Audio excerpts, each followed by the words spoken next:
Pat Breen, you have 10 minutes. Thank you very much indeed, Ceann Comhairle. Can I first of all, as Minister for Employment and Small Business, congratulate Kevin Foley on his appointment as Chairman of the Labour Court, and also to Una Buckley on her appointment as Director General of the WRC, and I wish them very well in their new roles.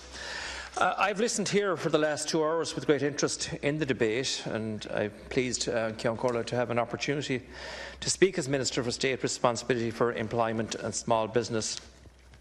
Our debate here must first of all and foremost, I believe, be placed in the context of the programme for government commitment to tackle the problems caused by the increased casualisation of work and to strengthen the regulation of precarious work.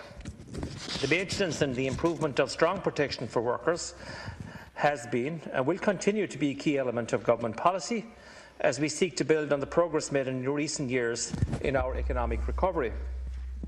In this respect, Minister Michelle O'Connor indicated earlier our commitment to bring forward legislation to protect workers on low-hour contracts in response to the University of Limerick study. I think that's important to point this out here tonight. We will bring forward legislation in relation to this, and it's important legislation.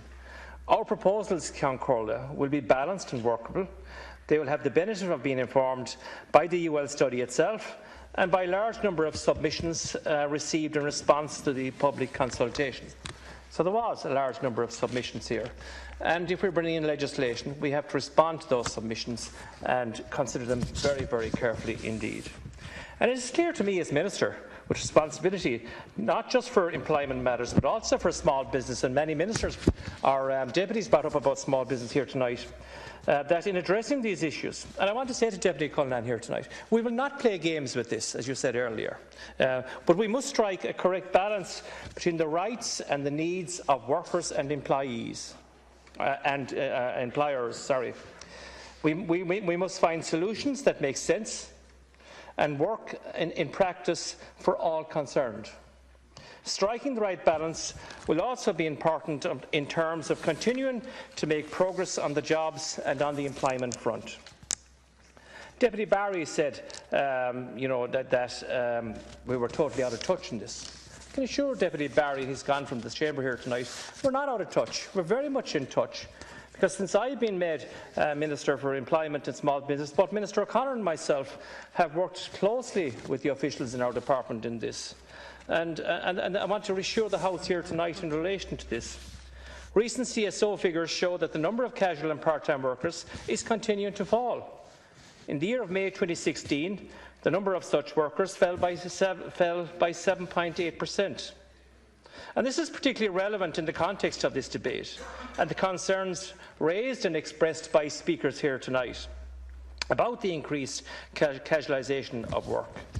I suppose also noteworthy is the strong downward trend in the figures for part-time underemployment, which declined to 99,100 in the first quarter of 2016 from a high of more than 150,000 in 2012.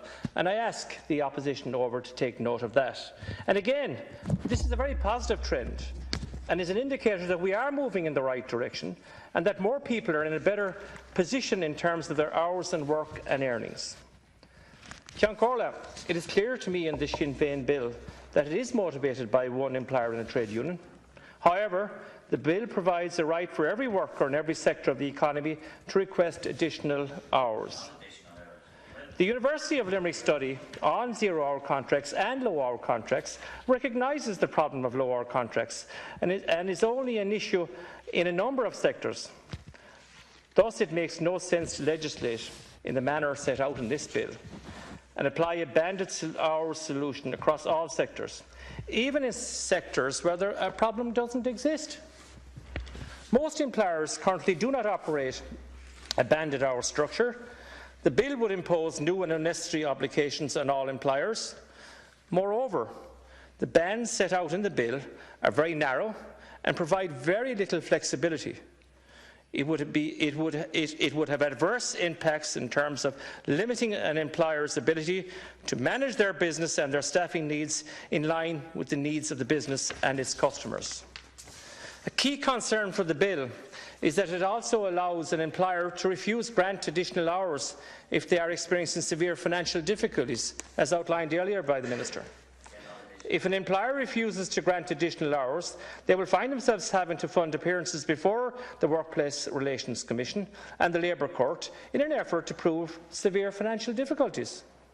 The bill makes no provision for a worker to be moved to a lower band where the level of business activity has fallen and the business can only sustain fewer working hours. The logical consequences of the bill as drafted is that an employer will have no option but to grant additional requested hours to employees until their business is experiencing severe financial difficulties. And of course, by this time, Ceann Comhairle, irreplaceable damage may have been done to the business, jobs may have been lost, and of course the competitiveness adversely impacted as a result of this as well. Much has been said in the House in recent times regarding Brexit. It is relevant to the context of this debate, I believe, Ceann Comhairle, to refer to the concerns which employers have in this regard, notwithstanding that the Government, the Department and the enterprise agencies are fully committed to supporting business at this time of heightened uncertainty. It may be the case that employers are reluctant to give additional hours at this time for fear that they may lose contracts because of Brexit. I do not intend to reiterate all the points that my colleague Minister O'Connor made earlier in her speech. However, I would like to mention again the difficulties with the 6 months reference period for calculating average weekly working times, which will form the basis for requests to be moved into a higher band. The short period takes no account of business realities, and I think we need to talk about business realities here. In particular, the normal peak hours and ups and downs of a business, including the seasonal nature of business as well. Consider a worker in a seasonal tourist area, Deputy Cullinan, and you have them below in Tramore and Waterford, in your own constituency as well, from March to September. Let's take March to September as a reference period for requests to be moved into a higher band, just as the demand falls. A similar 6-month reference period in the UL study came in for particular criticism by many of the submissions that we received in response to the public consultation study. So, it is clear that the bill will have significant cost implications for businesses, including SME and of course micro-enterprises as well. The bill as drafted has many flaws, and we do not have time this evening, Ceann Comhairle, to go into all these flaws in any detail. However, suffice to say, the bill, if passed, would have significant adverse impact on jobs and competitiveness. This is the last thing we want to see at this juncture in the time that we have at the moment, is this type of uncertainty. The bill could also have unintended consequences for the workers it seeks to protect. I think that is to be noted as well. I do not believe that anyone in this House is interested in pursuing legislation that works against employees. Therefore, I welcome the proposal that the bill would be subject to proper scrutiny by the Oireachtas Committee on Jobs, Enterprise and Innovation. And I know Deputy Butler, who is chair of that committee, will do a fine job there as well as chairman of that committee. I agree with Minister Mitchell. This is new politics. This is how, Deputy, this is new politics, and the opposition have the chair of that deputy. Don't be provoked. I agree with Minister Mitchell O'Connor that the input from the social partners and the other representative groups will greatly assist the committee's consideration of the bill itself. Ceann Comhairle, in the meantime, I'll be working closely with Minister O'Connor to bring forward proposals in response to the UL study, which will address the issues in insecure, low-hour work in a more comprehensive manner. And I think that's important for us as government, to deal with this in a more comprehensive manner than the narrow approach taken by Sinn Féin this evening in this private members' debate. Thank you very much indeed, Ceann Comhairle. I understand that Deputy